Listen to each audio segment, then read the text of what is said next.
नमस्कार स्टूडेंट्स, स्वागत है आपका ए टेक्स कॉमर्स क्लासेस के एक नई सेशन में। तो चैप्टर शुरू करने से पहले मैं आपको बता दूं कि आप कैसे पढ़ने वाले हैं या मैं आपको कैसे पढ़ाने वाला हूं। तो सामने आप में देख सकते हैं पहला पॉइंट है। तो पहला पॉइंट है एनसीईआरटी बुक। जो भी हम पढ़ाई करेंगे वो एनसीईआरटी बुक से करेंगे, क्योंकि जो एग्ज़ाम में क्वेश्चन आता है वो एनसीईआरटी बुक से ही आता है। तो एनसीईआरटी बुक बहुत ही इंपॉर्टेंट है। अगला है लाइन बाय लाइन स्टडी। हम जो भी स्टडी करेंगे वो लाइन बाय लाइन करेंगे, ताकि स्टूडेंट को ये पता चल सके कि उनका कोई भी लाइन या कोई भी टॉपिक मिस नहीं हो रहा है। और ये एग्ज़ाम पॉइंट ऑफ व्यू से भी काफ़ी इंपॉर्टेंट है। और मैं आपको बता दूं, जब भी आप स्टडी करेंगे या क्लास लेंगे मेरी, तो आप सामने आप पेन पेंसिल और बुक ओपन रखेंगे, ताकि जो भी नोट्स है आप बुक में लिख सकें। फिर थर्ड पॉइंट है, हम जो भी चैप्टर कंप्लीट करेंगे, चैप्टर कंप्लीट करने के बाद हम लास्ट में पैराग्राफ वाइज या पूरा क्लास ख़त्म होने के बाद लास्ट में हम पैराग्राफ वाइज क्वेश्चन करेंगे और एमसीक्यू करेंगे, ताकि एग्ज़ाम पॉइंट ऑफ व्यू से कोई भी क्वेश्चन ना छूट सके। और फोर्थ पॉइंट है, जो भी हम पढ़ाई करेंगे काफ़ी सिंपल लैंग्वेज में करेंगे, ताकि हर एक स्टूडेंट को समझ में आ सके। और जो भी हम जब चैप्टर करेंगे या पैराग्राफ या जो भी टॉपिक स्टार्ट करेंगे, उस टॉपिक स्टार्ट करने से पहले मैं आपको बिल्कुल ही सिंपल लैंग्वेज में उसका कंसेप्ट दूंगा, कंसेप्ट समझाऊंगा। उसके बाद ही हम बुक पे चलेंगे और लाइन बाय लाइन बुक पे पढ़ाई करेंगे। और फिर लास्ट है, मैं आपको सारे PDF notes chapter wise provide कर दूंगा। अगर वो भी आप नोट्स पीडीएफ नोट्स पढ़ के जाते हैं एग्ज़ाम में, अगर आप बुक नहीं पढ़ना चाहते हैं, तो अगर पीडीएफ नोट्स भी आप कर लें तो उससे भी आपका एग्ज़ाम में अच्छे मार्क्स आएंगे। तो लास्ट में आपको मैं यही बताना चाहूँगा, और लास्ट में यही है कि जिन स्टूडेंट को जो भी क्वेरी है तो मुझे वो व्हाट्सअप करेंगे, मैं उनके क्वेरी का जवाब तुरंत ही दूंगा। तो चलिए शुरू करते हैं आज के क्लास को। तो पिछले क्लास में हमने किया था एसेट्स के बारे में, हमने देखा था। तो वो था पार्ट 7, और आज हम करने वाले हैं क्लास 11 अकाउंट्स चैप्टर 1 पार्ट 8। ठीक है, तो आइए आगे क्या टॉपिक है हम देखते हैं। तो टॉपिक है लायबिलिटी। तो लायबिलिटी का क्या मतलब होता है? लायबिलिटी का मतलब होता है उत्तरदायित्व, या ऐसा चीज़ जो आपने ली हो और उसे चुकाना हो, ऐसा कर्ज। तो सिंपल भाषा में इसे समझे तो ये क्या होता है? बिजनेस का कर्ज होता है, ऐसा ऑब्लिगेशन जो फ्यूचर में चुकाना पड़ता हो।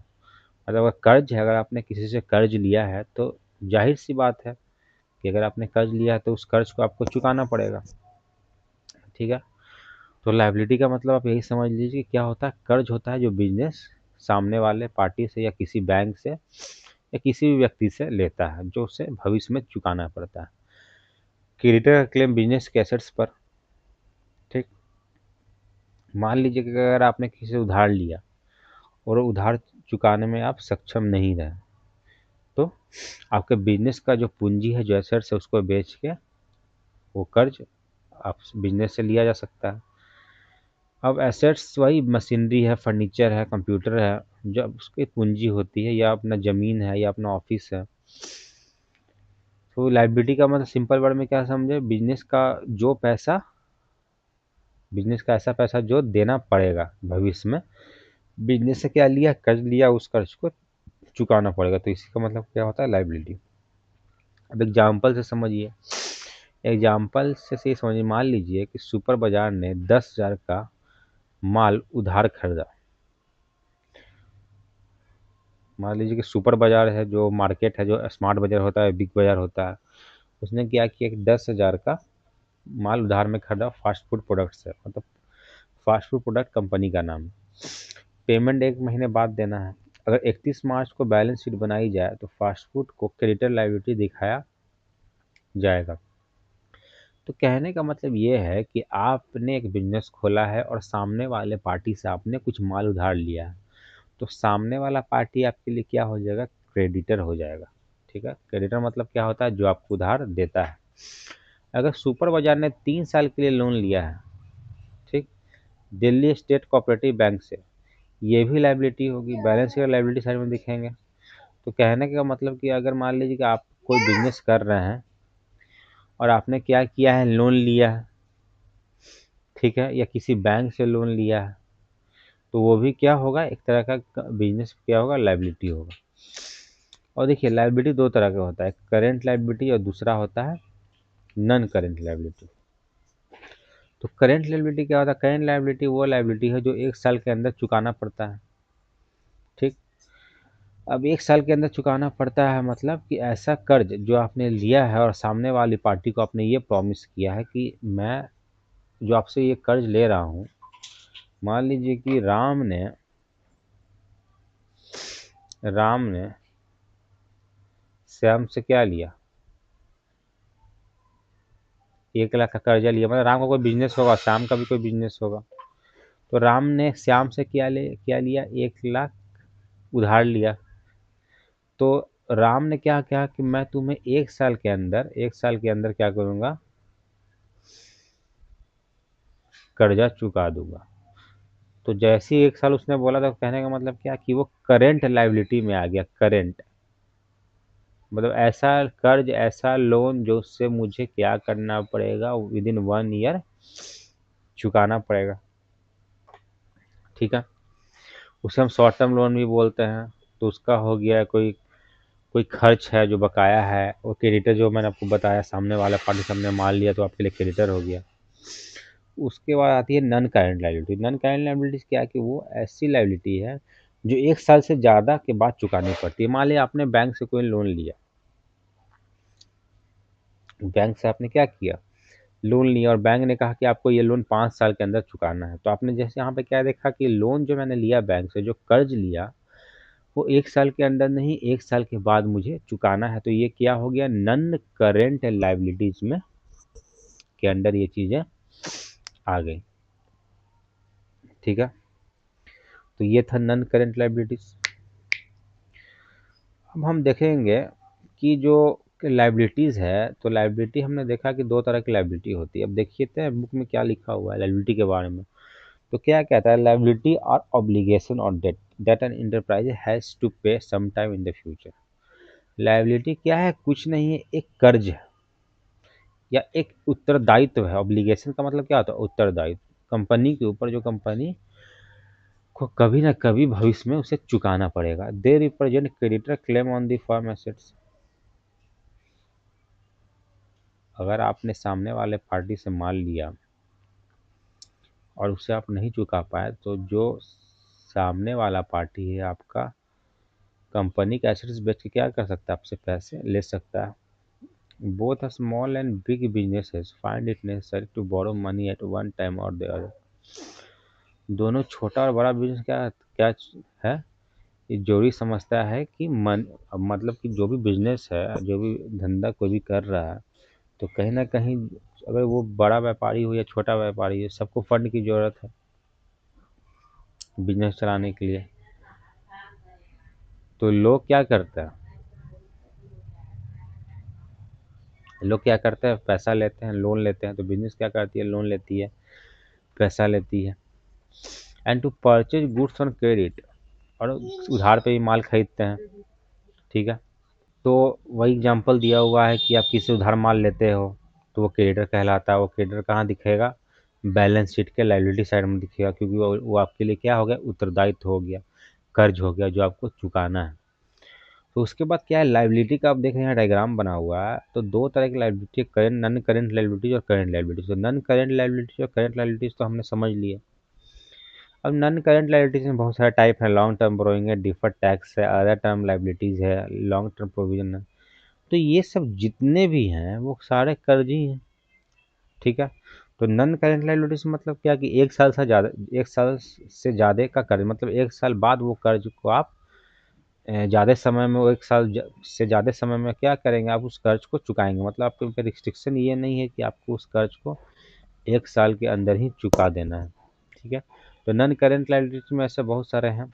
चलिए देखते हैं, पहला है long term borrowing. Long term borrowing क्या कहता है, लॉन्ग टर्म बोरोइंग का मतलब होता है ऐसा ऋण जो कंपनी या व्यवसाय 1 साल से अधिक समय के लिए लेता है। मतलब ऐसा कर्ज जो आप क्या ले रहे हैं, 1 साल से अधिक समय के लिए ले रहे हैं, मतलब वो कर्ज आपको 1 साल के अंदर नहीं चुकाना है। जब कोई बिजनेस अपनी ज़रूरत, जैसे नई मशीन खरीदने, बिल्डिंग बनाने या बिजनेस बढ़ाने के लिए लंबे समय के लिए पैसा उधार लेता है, तो उसे लॉन्ग टर्म बोरोइंग कहते हैं।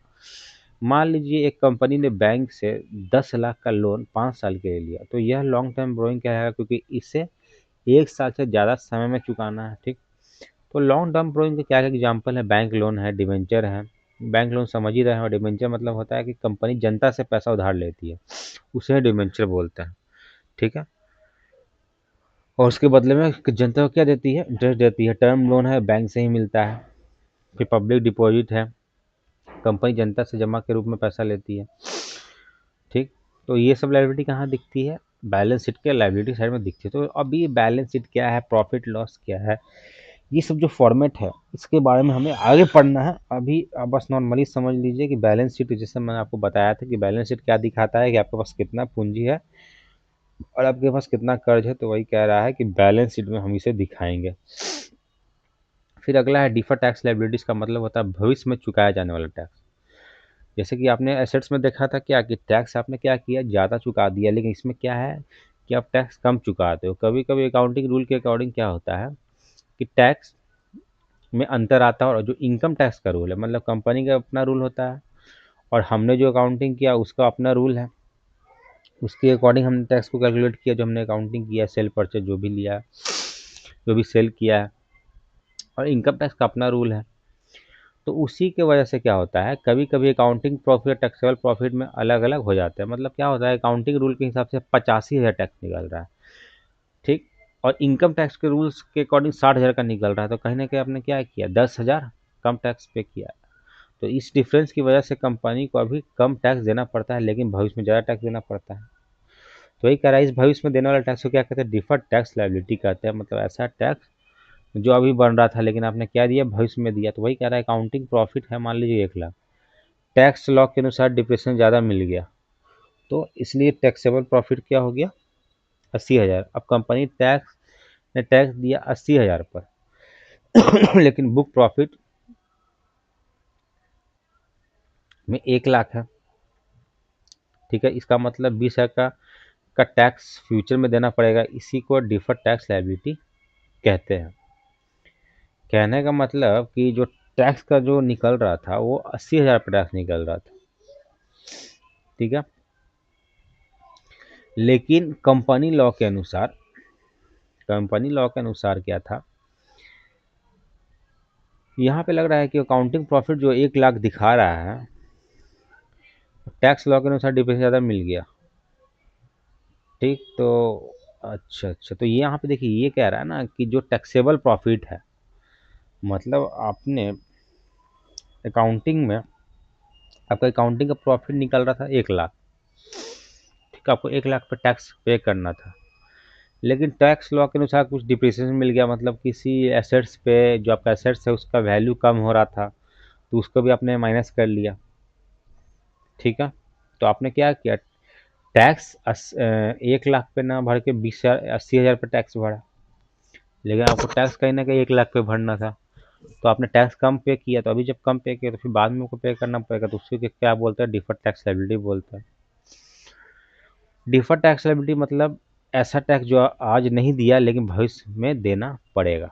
ठीक है, फिर अदर लॉन्ग टर्म लायबिलिटी का मतलब ये है जो 1 साल से ज़्यादा समय, मतलब अदर लॉन्ग टर्म लायबिलिटी मतलब क्या, जो लॉन्ग टर्म बोरोइंग और डिफर्ड टैक्स लायबिलिटी में शामिल नहीं होते, उसी को हम अदर लॉन्ग टर्म लायबिलिटीज़ में डाल देते हैं। आसान भाषा में, जैसे कि जो लंबी अवधि की लायबिलिटी है लेकिन खास कैटेगरी में नहीं आती, उन्हें लॉन्ग टर्म लायबिलिटी कहते हैं। अब लॉन्ग टर्म सिक्योरिटी डिपॉजिट, जो किरदार ने मालिक को 5 साल के लिए डिपॉजिट दिया, और किरदार ने क्या किया, एडवांस में सिक्योरिटी डिपॉजिट दे दिया। ठीक है, और जैसे सिक्योरिटी डिपॉजिट दिया, किसे दिया, सिक्योरिटी डिपॉजिट मकान मालिक को, तो मकान मालिक के ऊपर क्या हो गया, एक तरह से वो लायबिलिटी हो गई। ठीक है, फिर आपने कस्टमर से एडवांस ले लिया, तो एडवांस कस्टमर ले लिया, जो काम अभी नहीं पूरा होगा 2-3 साल बाद पूरा होगा। ठीक, फिर कंपनी ने लॉन्ग लीज लायबिलिटी ले लिया, अगर कंपनी ने लॉन्ग टर्म लीज पर एसेट्स लिया है, तो कंपनी ने क्या लिया, एसेट्स लिया, पूंजी ले लिया लॉन्ग टर्म लीज पे, तो वो भी सब क्या आ जाता है, अदर लॉन्ग टर्म लायबिलिटीज़ में आ जाता है। ठीक है, तो ये सब कुछ एग्जांपल्स हैं। फिर लॉन्ग टर्म प्रोविजन क्या होता है, लॉन्ग टर्म प्रोविजन ऐसी ऐसी संभावित लायबिलिटी जिसके लिए कंपनी को भविष्य में 1 साल से ज़्यादा समय बाद भुगतान करना पड़ सकता है। मतलब ऐसा लायबिलिटी जो कंपनी क्या क्या करेगा, 1 साल के अंदर तो उसका भुगतान नहीं करेगा, लेकिन 1 साल बाद भुगतान कर सकता है। जैसे आसान भाषा में, जब कंपनी को लगता है कि भविष्य में कोई खर्चा या नुकसान हो सकता है, तो उसके लिए वो पहले से अलग प्रोविज़न बना के रखता है। अगर यह पेमेंट 1 साल के बाद हो रहा है तो उसे लॉन्ग टर्म प्रोविज़न कहते हैं। मतलब कि एक ऐसा लायबिलिटी, ऐसा कर्ज है जो आज मुझे नहीं पता है कि होने वाला। मान लीजिए कि आपके ऊपर कोई केस चल रहा है कंपनी के ऊपर, अगर कंपनी वो केस हार गया तो उसे 2 लाख रुपये पे करना पड़ेगा, लेकिन वो केस अभी 2-3 साल और चलेगा, लंबा खींचेगा। तो कंपनी ने ये भी बना के रखा कि मान लीजिए कि अगर वो हार गया तो 2 लाख रुपये जो पे करना पड़ेगा, तो उसका भी कहीं ना कहीं उसने प्रोविज़न ये 2 लाख रुपये हटा के रखे हैं। ठीक है, क्योंकि उसको उसके ऊपर क्या है, वो भव में भी कर्ज आने वाला है। तो प्रोविज़न का मतलब क्या होता है, अस्थाई, आ भी सकता है, नहीं भी आ सकता। ठीक, प्रोविज़न फॉर एम्प्लॉय बेनिफिट। अब कोई एम्प्लॉय आपके यहाँ काम कर रहा है, उसको ग्रेच्युटी देना है। ग्रेच्युटी क्या होता है, सरकार का एक नियम होता है, जब कोई एम्प्लॉय 5 साल किसी कंपनी में लगातार काम करे तो उसे ग्रेच्युटी देना पड़ता है। ठीक, तो ग्रेच्युटी का बना के रखे अलग से, तो उसे तुरंत तो नहीं देना पड़ेगा, 1 साल बाद देना पड़ेगा, मतलब 5 साल में देना पड़ेगा। उसका उत्तरदायित्व उसके ऊपर है, कंपनी के ऊपर। फिर कोई वारंटी है, मान लीजिए कि किसी कंपनी ने कोई प्रोडक्ट सेल किया और उस पर 3 से 5 साल की वारंटी दे दी, या 2 साल की वारंटी दे दी, या 1.5 साल की वारंटी दे दी। तो ये भी क्या है, कंपनी के ऊपर एक उत्तरदायित्व है, कर्ज है, कि अगर भविष्य में सामान खराब हुआ या कुछ भी प्रॉब्लम हुआ, कंपनी को उसको फ्री में बना के देना पड़ेगा। तो फ्री में अगर बना के देगा तो अपने जेब से देगा, तो वो भी उसके ऊपर कर्ज ही है। फिर लीगल केस का मैंने आपको एग्जाम्पल दे दिया। तो ये थे कुछ एग्जाम्पल लाइबिलिटी के। उसके बाद लाइबिलिटी में आप देख रहे हैं, करंट लाइबिलिटीज में है, इसमें शॉर्ट टर्म बोरोइंग है, ट्रेड पेएबल है, अदर करंट लाइबिलिटीज है, शॉर्ट टर्म प्रोविजन है। भाई शॉर्ट टर्म बोरोइंग वही, मतलब कोई आपने कोई ऐसा कर्ज लिया जो आपको 1 साल के अंदर चुकाना है। और ट्रेड पेएबल का मतलब हो गया कि आपने सामने वाला से क्या लिया, माल उधार पे लिया और उसे आपको चुकाना है 1 साल के अंदर, तो उसे ट्रेड पेएबल बोलते हैं। अदर करंट लाइबिलिटीज में वही आ जाएगा जो शॉर्ट टर्म बोरोइंग में नहीं आएगा और जो ट्रेड पेएबल में नहीं आएगा। ठीक है, उसके बाद शॉर्ट टर्म प्रोविजन हो गया। शॉर्ट टर्म प्रोविजन ऐसा प्रोविजन कि ऐसा कर्ज जो मे भी 1 साल के अंदर आपके ऊपर आ सकता है और नहीं भी आ सकता। तो ये था लाइबिलिटी। तो लाइबिलिटी हमने देख लिया, अब हम चलते हैं आगे कैपिटल पे। ठीक है, तो कैपिटल पे हम आगे चलते हैं। तो कैपिटल का मतलब क्या होता है कि amount invested by the owner. अब यहाँ हम नोट्स पे आ जाता है कि नोट्स में क्या कह रहा है, हमें इसके आगे और क्या टॉपिक पढ़ना है।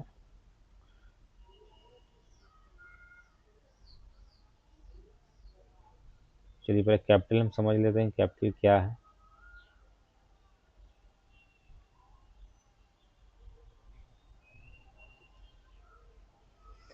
कैपिटल का ये में मतलब होता है ऐसा पूंजी जो ओनर ने क्या किया, बिजनेस में लगाया। ऐसा पूंजी जो ओनर ने क्या किया, मालिक ने क्या किया, बिजनेस में लगाया है। ठीक है, तो ऐसे ऐसे हम, तो इसे हम लोग क्या बोलते हैं, कैपिटल बोलते हैं। क्या बोलते हैं, कैपिटल। तो ओनर जब क्या करता है, बिजनेस में इन्वेस्ट करता है, बिजनेस में पैसा लाता है, तो उसको क्या बोलते हैं, कैपिटल बोलते हैं। वो कैपिटल किसी भी तरह से ला सकता है। मतलब कि वो जो बिजनेस में कोई भी चीज़ ऐसा लाए जिससे बिजनेस की क्या बढ़े, वैल्यू बढ़े, पूंजी बढ़े, बिजनेस की अपनी संपत्ति बढ़े, तो उसको क्या बोलते हैं, कैपिटल। अब चाहे वो पैसा लाए, कैश के फॉर्म में लाए, हार्ड कैश लाए, या कोई मशीनरी या कोई इक्विपमेंट या कोई फर्नीचर ला के दे दे, तो वो भी क्या होता है, कैपिटल ही होता है। ठीक है, कैपिटल क्या है, ओनर का बिजनेस में लगाया हुआ पैसा है। ओनर कैपिटल ला सकता है कैश के फॉर्म में, फर्नीचर मशीन जैसे एसेट्स के फॉर्म में ला सकता है। मैं मान लीजिए राहुल ने 2 लाख कैश बिजनेस में लगाया है, या अपनी 50,000 की मशीन बिजनेस को दे दी, ये दोनों क्या है, कैपिटल है।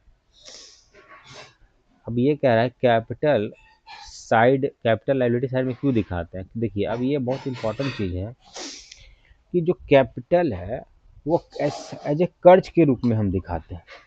कैपिटल को क्या दिखाते हैं, एज ए कर्ज के रूप में हम बिजनेस में दिखाते हैं। तो आप तो बोलोगे भैया राम का ही बिजनेस था, राम ने 50,000 दिया, तो ये कैपिटल हो गया। अब इस कैपिटल को आप बोल रहे हो कि ये भैया ये कर्ज है। तो ये कर्ज कैसे है भाई, राम ने ही पैसा लाया, राम का कंपनी का नाम था एबीसी, एबीसी कंपनी। तो आपने क्या पढ़ा था कि ये राम जो है और उसका जो कंपनी जो है वो दोनों क्या है, अलग अलग, दोनों का पहचान क्या होता है, अलग होता है। अब राम ने क्या दी, किसको पैसा दिया, एबीसी कंपनी को। तो एबीसी कंपनी क्या एक पर्सन ही है, वो क्या आर्टिफिशियल पर्सन है, मतलब बिजनेस अकाउंटिंग में इसे क्या माना गया है, एक अलग व्यक्ति माना गया है। तो जब राम ने एबीसी कंपनी को पैसा दिया तो एबीसी कंपनी ने तो खुद पैसा नहीं लगाया, क्योंकि तो आर्टिफिशियल पर्सन ने पैसा नहीं लगा सकता, लेकिन तो राम ने क्या किया, इसको पैसा दिया। तो जब राम ने इसको पैसा दिया तो ये बिजनेस का उत्तरदायित्व तो बन गया कि इसने किससे पैसा लिया, राम से पैसा लिया। तो एबीसी कंपनी को क्या करना पड़ेगा, राम को पैसा इन फ्यूचर चुकाना पड़ेगा। ठीक है, तो हम एंट्री किस में करते हैं, एबीसी के बुक में करते हैं, ना कि राम के बुक में, क्योंकि हम एबीसी कंपनी से हमें मतलब है। तो एबीसी के बुक में हम क्या करेंगे, अकाउंटिंग करेंगे। राम के हम बुक में अकाउंटिंग क्यों करेंगे, हम तो कंपनी की अकाउंटिंग कर रहे हैं। और हमने पढ़ा था कि पर्सनल अकाउंटिंग बिजनेस में नहीं ली जाती या पर्सनल अकाउंटिंग नहीं की जाती। वो आप अपना कर रहे हो पर्सनल अकाउंटिंग, वो आप आपसे मतलब, उससे कोई मतलब नहीं है। लेकिन ये जो है, ये क्या है, एक लीगल पर्सन है, क्योंकि ये कहीं के नहीं कहीं लॉ से बनी हुई है, बहुत सारे सेक्शन से मिल के कंपनी बनी हुई है। तो इसीलिए कैपिटल को क्या कहा जाता है, लाइबिलिटी कहा जाता है। तो इसलिए हम एंट्री क्या करते हैं, cash account debit to capital account. अब ये एंट्री क्या है, नहीं आपको अभी समझ में नहीं आएगी, लेकिन मैं आपको बता दे रहा हूँ, वो बात की बात है। तो वही कह रहे हैं, अकाउंटिंग में बिजनेस ओनर को अलग माना जाता है, मतलब बिजनेस एंटिटी कंसेप्ट जो हमने पढ़ा था। बिजनेस के लिए ओनर भी एक क्लेमेंट है, मतलब बिजनेस को ओनर का पैसा वापस करना होता है, इसलिए कैपिटल को लायबिलिटी साइड में दिखाया जाता है। ठीक है, भी कुछ एग्जांपल है, आप देख लीजिएगा, मैंने ऐसे बता दिया एग्जांपल। अब आ गया सेल्स। सेल्स का मतलब क्या है, सेल्स का मतलब तो समझ ही रहे हो कि सेल्स का मतलब बेचना होता है, गुड्स या सर्विस सामने वालों को बेच दे, उसे सेल्स कहते हैं। इसमें कुछ जान खास है नहीं देखने के लिए। उसके बाद क्या है, सेल्स के टाइप होता है, कैश में बेचता है, क्रेडिट में बेचता है। तो ये भी हमने देखा है कि उधार में बेचता है, कैश में बेचता है। कि सेल्स आपने देखिए। फिर आते हैं हम रेवेन्यू में। रेवेन्यू का मतलब क्या होता है, जो बिजनेस पैसा कमाता है। रेवेन्यू का मतलब क्या होता है, इनकम। ठीक, जो भी बिजनेस गुड्स या सर्विस बेच के क्या करता है, पैसा कमाता है, जो भी पैसा बिजनेस में आता है उसी को हम लोग रेवेन्यू बोलते हैं। रेवेन्यू को सिंपल मतलब समझ लीजिए कि रेवेन्यू क्या होता है, एक इनकम होता है। ठीक, तो रेवेन्यू, सेल्स रेवेन्यू क्या होता है, अब सेल्स रेवेन्यू क्या होता है, जब बिजनेस अपना प्रोडक्ट या सर्विस बेचता है, जो पैसा मिलता है उसे सेल्स रेवेन्यू बोलते हैं। मतलब रेवेन्यू आया, इनकम आया, किससे आया, सेल्स से आया। किससे आया, सेल्स से आया। इनकम आया तो सेल्स से आया, तो इसलिए उसे सेल्स रेवेन्यू बोलते हैं। सेल्स इनकम मतलब सेल्स रेवेन्यू। ठीक, फिर other type of sales revenue भी दिखाया गया है। हर रेवेन्यू सेल्स से नहीं आता, मतलब ये कह रहा है कि जो भी पैसा है, हर सारा पैसा गुड या सर्विस बेचने से नहीं आता, कुछ कुछ पैसा अलग तरीके से आते हैं, जैसे कमीशन से आते हैं। तो कमीशन आप समझ ही रहे होंगे कि मान लीजिए आप किसी कंपनी के लिए काम कर रहे हैं, उस कंपनी ने बोला कि तुम मेरा 1 लाख का प्रोडक्ट बेच दो, तो मैं उस पर तुम्हें 2 लाख कमीशन दूंगा। ठीक, तो कहीं ना कहीं सेल का कुछ पार्ट जो है आपको मिलता है, या प्रॉफिट का कुछ पार्ट जो मिलता है आपको, जब आप किसी के लिए काम करते हैं तो उसी को क्या बोलते हैं, कमीशन बोलते हैं। ठीक है, या एक कोई आप किसी कहीं मिस्त्री है जो गाड़ी बनाता है, जो बाइक बनाता है, कार बनाता है, आप उसके यहाँ जाकर काम कर रहे हो, तो बोलता है कि अगर तुम 100 रुपये का काम करोगे तो मैं तुम्हें 20 रुपये दूंगा। फिर इंटरेस्ट हो गया, आपने किसी को पैसा दिया उधार पे, वो आपको इंटरेस्ट मिला, या बैंक में अपने पैसा रखा उस पर आपको उधार इंटरेस्ट मिला। फिर डिविडेंड। डिविडेंड का मतलब होता है पार्ट ऑफ प्रॉफिट। जब आप किसी बिजनेस में पैसा लगाते हो तो जो भी बिजनेस को प्रॉफिट होता है, तो प्रॉफिट का कुछ पार्ट आपको जो मिलता है उसी को डिविडेंड बोलते हैं, रॉयल्टी बोलते हैं उसको। जब आप कोई बुक प्रिंट करते हो, पब्लिश करते हो, तो जो भी पब्लिशर जो बुक को प्रिंट करता है, ठीक, तो उसको जितना भी बुक सेल हुआ तो उस पर क्या मिलता है, रॉयल्टी मिलता है, क्योंकि वो बुक आपने लिखा अगर है, तो आपने वो बुक लिखा है, तो कुछ पार्ट जो बुक का जो सेल होता है, जो इनकम सेल होता है, वो पैसा आपको मिलता है। ठीक है, रॉयल्टी का मतलब होता है कि आप जो आपके नाम के ऊपर आपको पैसा मिलता है, ठीक है। वो किसी भी फील्ड में हो सकता है, वो क्रिकेट के फील्ड में हो सकता है, बुक के फील्ड में हो सकता है, ठीक, सिनेमा के फील्ड में हो सकता है। जैसे कि जो मूवी चलती है, जो पुरानी पुरानी मूवी होती है, जो टीवी पे चलती है, तो मतलब जो भी एक्ट्रेस उसमें काम करते हों, जो भी एक्टर उसमें काम करते हों, तो जब भी वो फ़िल्म उनका चलता है किसी टीवी पे, तो टीवी क्या करती है कि इनकम का कुछ पार्ट उस एक्टर को देती है, या जो भी उस फ़िल्म से जुड़े उनको देती है, ठीक है। क्योंकि वो उनका फ़िल्म था, उन्होंने बनाया, और आप उनके फ़िल्म को दिखा के बेच कर पैसा कमा रहे हो, तो उनका भी कुछ हक बनता है, जिन्होंने ये फ़िल्म बनाया है। तो उसको रॉयल्टी बोलते हैं। फिर रेंट रिसीप्ट, रेंट जो आपको मिल रहा है, घर पे रेंट पे लगा दिया, ऑफिस रेंट पे लगा दिया, उससे पैसा आ गया, ठीक। तो ये सब देखिए एग्जांपल आप देख लीजिए। फिर एक्सपेंस, एक्सपेंस का मतलब क्या होता है, जो बिजनेस में खर्च होता है, ठीक है। इनकम अर्न करने की प्रोसेस में, मतलब कि अब आप जो बिजनेस चलाते हो, इनकम अर्न करने के प्रोसेस में, मान लीजिए कि आप सेल कर रहे हो कोई गुड्स, आपने 1 लाख का गुड्स सेल किया। वो गुड्स सेल किया 1 लाख का, तो आपने गाड़ी मंगवाया, गाड़ी वाले को भाड़ा दिया, फिर लेबर ने लोड किया, उसको भाड़ा दिया, ठीक है। फिर जाके वो गुड्स आपने कहीं और बेचा जाके, तो कहीं ना आपने क्या किया कि पैसा कमाने के लिए कुछ खर्च किया। तो एक्सपेंस क्या है, एक तरह से पैसा कमाने के लिए जो आप खर्च करते हो, उसी को आप क्या बोलते हो, एक्सपेंस बोलते हो। और आपने एक शॉप खोला तो उसका आप रेंट दोगे, इलेक्ट्रिसिटी बिल दोगे, तो कहीं ना कहीं आपने शॉप खोला पैसा कमाने के लिए, लेकिन उस पर भी आप कहीं ना कहीं कुछ पैसे खर्च कर रहे हो, तो उसी को बोलते हैं रेवेन्यू कमाने के लिए पैसे खर्च करना। अब बोल रहा है एक्सपेंस को हम कैसे मेजर करते हैं, जो खर्च है उसको कैसे मेजर किया जाता है। तो एसेट्स के यूज होने की कॉस्ट से, अब एक्सपेंस बहुत तरीक़ा से होता है कि मान लीजिए कि आपने कोई एसेट्स लिया, कंप्यूटर लिया, फर्नीचर लिया, गाड़ी लिया, मशीनरी लिया, तो जिस समय के साथ क्या होता है उसकी वैल्यू कम होते जाती है। तो कम होते जाती है, तो कहीं न कहीं मान लीजिए आपने 10 लाख का गाड़ी ली, तो 5 साल बाद उसी गाड़ी का वैल्यू 6 लाख हो जाएगा। तो कहीं न कहीं 4 लाख आपको लॉस हुआ या खर्च हुआ, तो वो भी एक तरह से खर्च है आपका। आपने जो एसेट्स लिया, पूँजी लिया, ठीक। आपने कोई सर्विस लिया किसी से, ठीक। सर्विस लिया मतलब जैसे कि आप गुड्स सब खरीदते हो तो पैसा देते हो, तो उस तरह आपने सर्विस लिया। मान लिया आपका मशीन खराब हो गया, मान लीजिए आपकी कार खराब हो गई, गाड़ी खराब हो गई, उसको बनवाया आपने, ठीक। तो सर्विस लिया, तो उसका भी क्या बोलते हैं, एक्सपेंस बोलते हैं। एक अकाउंटिंग पीरियड जैसे 1 साल के लिए, ठीक है। तो ये सारा कब, ये खर्च क्या होता है, हम 1 साल के अंदर इस खर्च को दिखाते हैं, मतलब अगले साल इस खर्च को अगले साल ट्रांसफ़र नहीं करते हैं। इस साल में खर्च हुआ तो उस खर्च को इसी साल दिखाते हैं।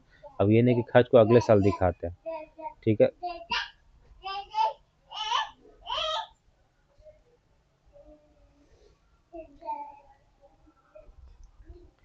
फिर क्या है, कॉमन एग्जाम्पल एक्सपेंस है, rent, wage, salary, interest, depreciation, देख लीजिए। उसके बाद आ जाता है एक्सपेंडिचर।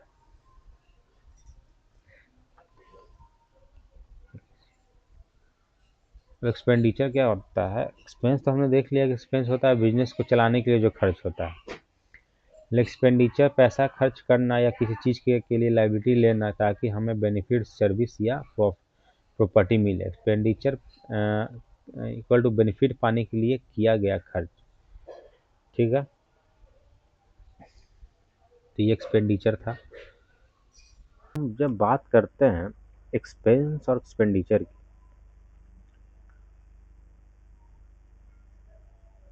एक्सपेंस और एक्सपेंडिचर की अगर हम बात कर रहे हैं, तो दोनों तो होता है खर्ची, लेकिन माइन्यूट डिफरेंस है।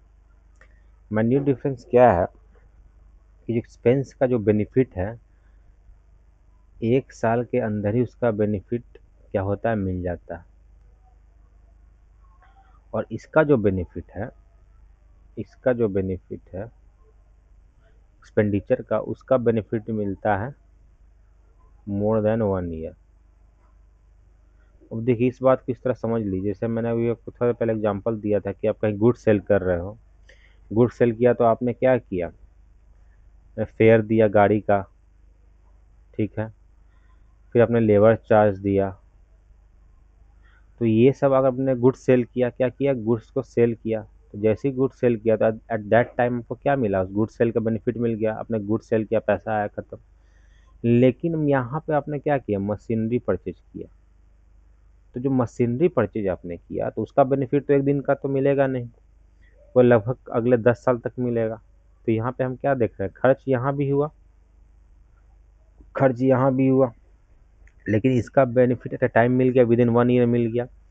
और इसका जो बेनिफिट है, जो हमने मशीनरी खरीदा, इसका बेनिफिट क्या मिलेगा, मुझे 1 साल से ऊपर समय तक का मिलेगा। तो यही डिफरेंस है एक्सपेंस और एक्सपेंडिचर में, यही डिफरेंस है। ठीक है,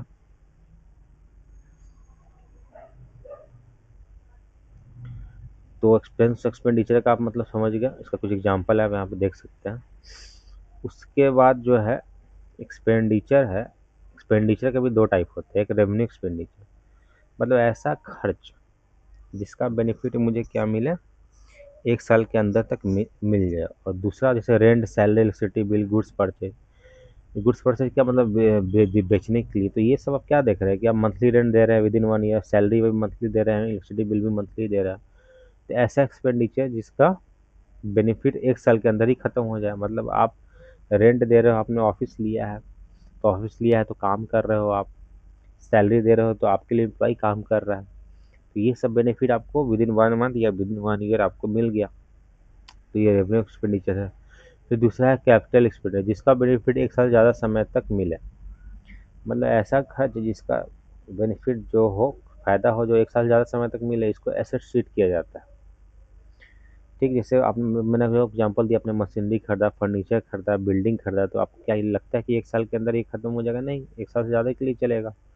ठीक, तो ये कुछ एग्जांपल है, आप देख लीजिए। अब आते हैं प्रॉफिट। प्रॉफिट का मतलब होता है कि जो भी आपने टोटल रेवेन्यू अर्न किया, ठीक, जो भी आपके पास पैसा टोटल आया, जो पैसा गया, उसको माइनस कर लो, तो वो क्या हो गया, प्रॉफिट हो गया, रेवेन्यू माइनस टोटल एक्सपेंस। ठीक,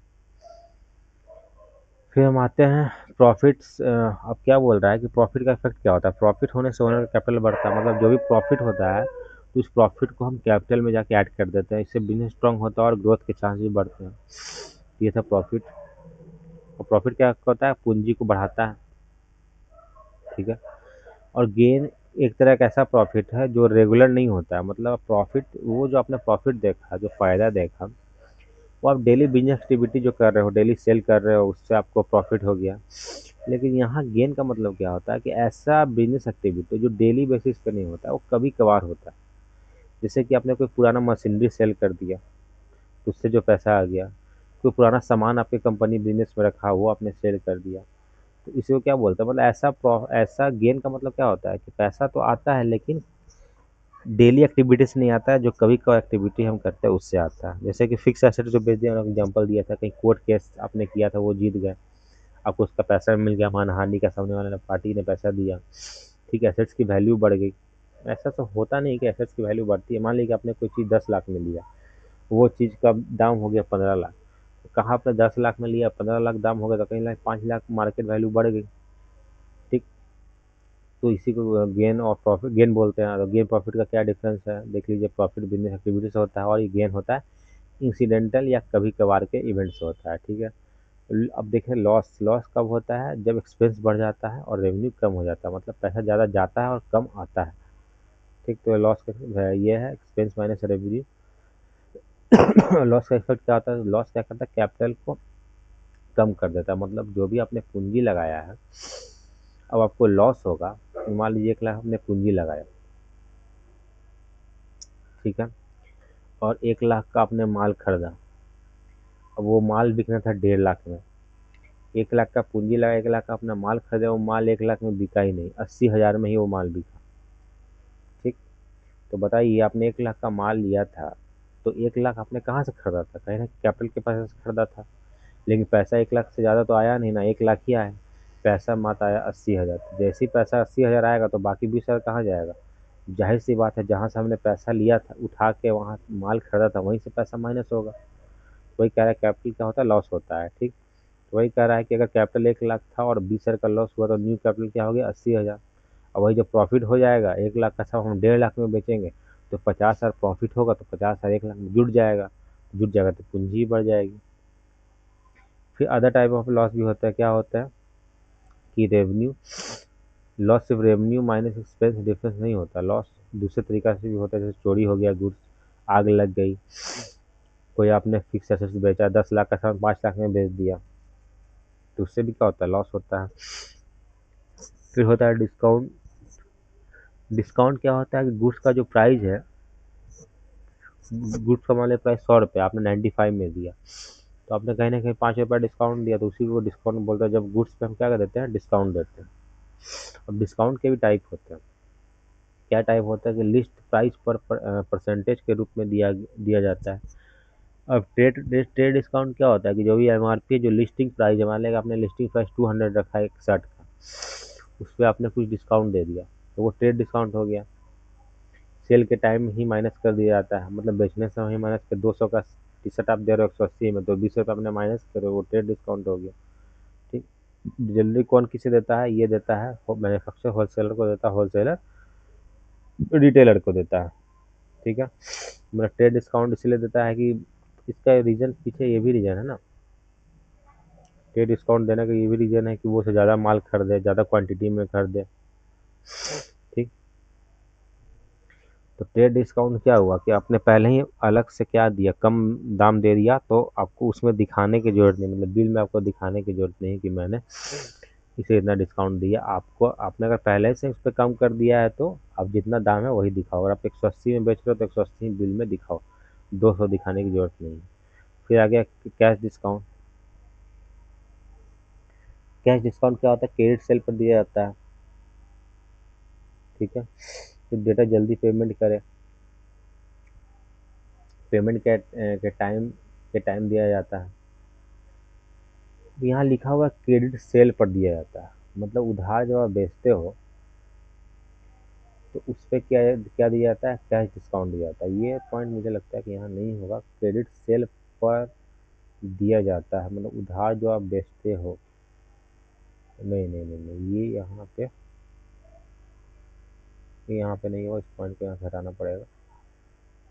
मतलब ये कैश डिस्काउंट कब दिया जाता है कि जब डेटर तुरंत पेमेंट कर, मतलब सामने वालों को अब 10 लाख का माल बेच रहे हो। अब आजकल के बिजनेस में क्या होता है कि उधारी बहुत चलती है।